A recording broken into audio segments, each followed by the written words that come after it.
Are you doing interpositions or maybe even a resurfacing like a capitate?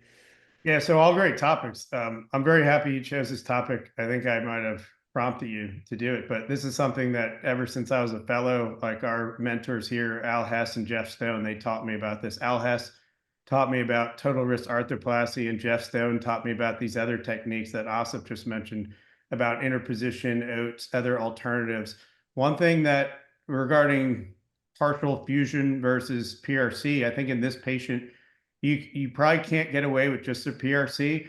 The concept that someone else taught me where I was a resident in Philly, oh, give them 9 months, they'll be fine. That's necessarily not true. So if you follow your patients, they're really not happy with PRC initially. And if you really check them later, if they come back to you, they're not happy. So I think you have to do something else. I tried the path of less is more, like doing a wrist denervation, AIN, PIN, maybe doing a limited scope or even a partial like styloidectomy, that type of thing. I've helped some patients with that. Occasionally, I'll do a lidocaine injection over their PIN, AIN, more proximal to their wrist to see if they have any benefit. I think this patient, the good news I see, I look at the lunate, I see is a type 1, type 2, how's their motion?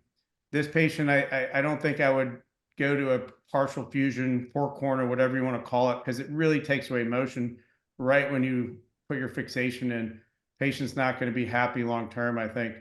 I think I would talk to the patient about either trying something simple like wrist denervation or debridement, whether you do it open or through the scope,